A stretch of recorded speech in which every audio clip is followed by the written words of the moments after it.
And we're live. Perfect timing. Perfect timing. We are finally live for Sunday Night Football. We have the game pick, multiple picks actually for this game. The reason that I wanted to go over this in a special second video for a couple reasons. First of all, I do believe I didn't realize my mic was off the entire time, wasn't it? Check my audio. Test. Okay. Test. Okay, now we're doing better. So I wanted to talk about this game for a couple of reasons. First of all, it's a rematch of a former big playoff matchup, obviously. It's also quite a polarizing game. I feel like there are people who either have the Cowboys and like them a lot or have the 49ers and like them a lot. I happen to be in the latter category, and I'm going to be explaining why. There are several different angles that I want to look at here because there are people bet from different angles. You have the trend bettors, you have the analysis bettors, you have the matchup bettors, you have the line movement bettors. This kind of falls into most of those categories besides the line movement bettors, really. San Francisco, in terms of the trends, they've won and covered in the last 11 games where they've been home favorites. Dallas, since 2020, is road dogs in primetime. Not good. 3-6 against the spread as dogs in primetime overall. As non-divisional home favorites since 2021, the 49ers are 9-3 against the spread, 7 straight wins and covers. Dallas, not really played any quality opponents so far. And while San Francisco hasn't really either, I kind of trust Kyle Shanahan more than I trust Mike McCarthy to make adjustments to playing a better team than they're used to playing. I don't think McCarthy's going to be able to do that. Jesus, my eyes look really freaking wide right now for some reason. Dak is a good quarterback. He's an above average quarterback. I'm not going to deny that. But he's also 22-25 in his career as a Cowboy, starting versus teams against teams that are over 500. Being on the road in this atmosphere with a coach that, frankly, I don't feel is prepared, I don't think that's a good spot. Also, and something I really wanted to make note of, the Cowboys have played 4 bad teams, 4 bad running teams. I love the Giants, trust me, I do, but we haven't run the ball well. The Jets ran the ball great today, but they haven't ran great in the past couple games. The teams that they have played are ranked 25th, 32nd, 24th, and 22nd in adjusted line yards in the run game. Despite this, Dallas is still 26th in yards per rush allowed.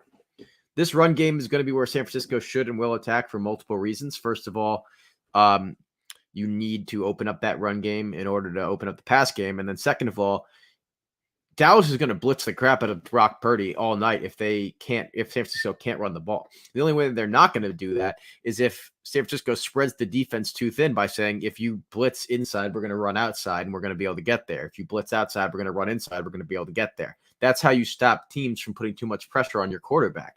I feel like that's the way that they have to do it, and I know that Kyle Shanahan knows that because I've seen him do this before.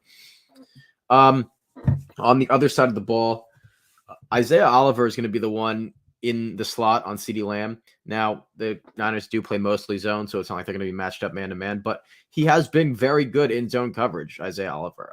And Charvarius Ward has also been very good on the outside, so I think that we have the secondary kind of locked up. Not locked up. CeeDee Lamb's still going to do what he's going to do, but I just think that it's kind of, dare I say, deeper over there on the San Francisco side than it is on the Dallas side defensively with these injuries that Dallas currently has. I just feel like there are certain teams that I've seen Kyle Shanahan coach well against and teams that I see him not coach well against. He doesn't coach well against the Seahawks. He coaches well against the Rams. He doesn't coach well against the Packers. Oh, sorry, he does coach well against the Packers. He doesn't coach well against yada. I don't know. I'm not thinking of the team right off the top of my head, but he also coaches well against Dallas / Green Bay / Mike McCarthy. That's the common denominator right there. I just don't think that Mike McCarthy has what it takes. I think he's in prime time against a good team.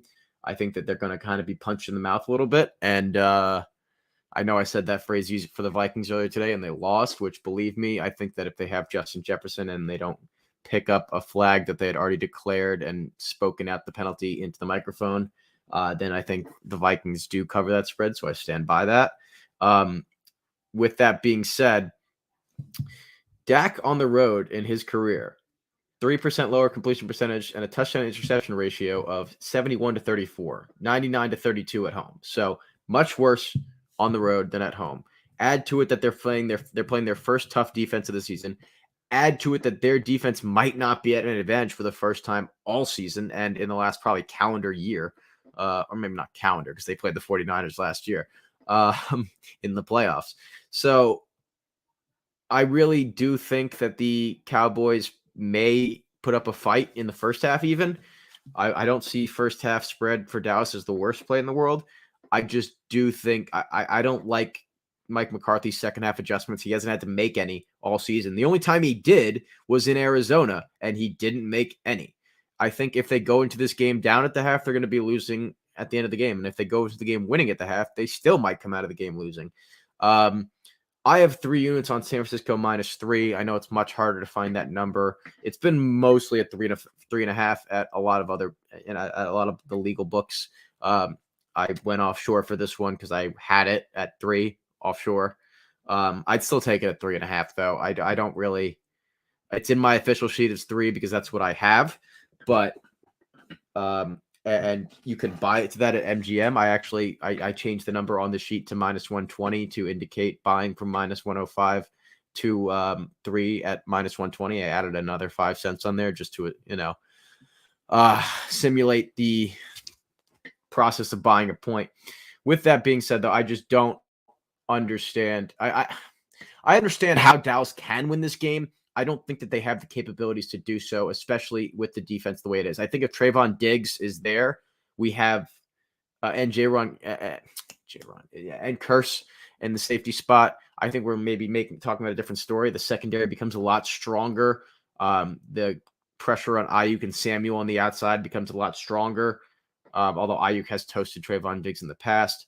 I just don't really. I think the advantage is for San Francisco when we get into the wide receivers versus the secondary, the running back versus the run game, the defensive line versus the O-line. So I think San Francisco's got the advantages here, and I think the spots that Dallas is usually in an advantage at, I don't think they're going to be an advantage at. Going back to the running point, Christian McCaffrey's been an absolute beast on the ground. I'm not going to overthink this first touchdown play whatsoever. Christian McCaffrey scoring the first touchdown at +400, and that's at 0.5 units over at DraftKings. Lastly, I have Brandon Ayuk over 62.5 receiving yards, -110 for 0.75 units at FanDuel. I also do like McCaffrey to score 2 touchdowns. I just feel like that line's kind of a little juiced down after he scored as many as he scored in the past couple weeks. I make it a little higher than it's supposed to be, and in a week where I really haven't been hitting very well, I'm not going to now go out there and reach for something that I feel doesn't have the value. We're just going to kind of move on to the games that we have, the games that we like. I like that I had this little 10-15 minute area to explain why I like this game in particular. The pitfalls for San Francisco. This is what I wanted to talk about earlier and why I wanted to make this a separate live stream. The pitfalls that could come out here for San Francisco. Deebo Samuel, not 100% healthy. Worried about him running his routes on the outside as well as blocking and running. The offensive line, first real test for, I don't want to say a new offensive line because it's not a new offensive line. It's just a lot of the same people, just a different combination of the people from last year. Then you have the pressure aspect on Brock Purdy. Brock Purdy is slightly worse under pressure than Dak Prescott is. So we do have a slight disadvantage on that front, and there is going to be pressure. So those are the areas that I do think are a little bit of concern for the San Francisco 49ers in this game. It's what I'm going to be keeping an eye out for. If they don't come out, if I don't see those mistakes and those areas of concern popping up right away and Dallas takes an early lead, I may have to take a live bet depending on what that money line situation becomes. But as of right now, these are the 3 plays we're rocking with. We have the Niners -3 for 3 units. We have Brandon Ayuk, and that is a maximum play. Brandon Ayuk over 62.5 receiving yards for 0.75 units, and Christian McCaffrey first touchdown score +400 for a half unit. Thank you guys for tuning in. Really do appreciate everybody watching throughout the weekend. I know it hasn't been the best weekend for us, but I'm always going to come on here and explain why I like my plays. Whether or not they hit is what it is. Not every week's going to be perfect. This week isn't going to be perfect. Last week wasn't perfect. We ended up profiting this week. I don't know if we're going to end up in that scenario. Most likely not. But it's marathon, not a sprint. And really hope you guys keep coming back in the weeks after, because we ain't close to done yet. And we're hitting another first touchdown score, and that's happening tonight in about 10 minutes. So hopefully the trend of guys getting injured when I bet on them to score touchdowns does not continue. And let's have a great Sunday Night Football watching. What is that? Let's have a great Sunday Night Football. No, let's all enjoy Sunday Night Football and hopefully watch the 49ers cover the 3 points. Everybody have a good day, and we will talk to you guys, see you guys either tomorrow or next week, depending on if tomorrow I have a big play or a big touchdown score play that I want to go over. I will run another live stream unless Steve gets tired of me. If I don't, then I will see you guys next week.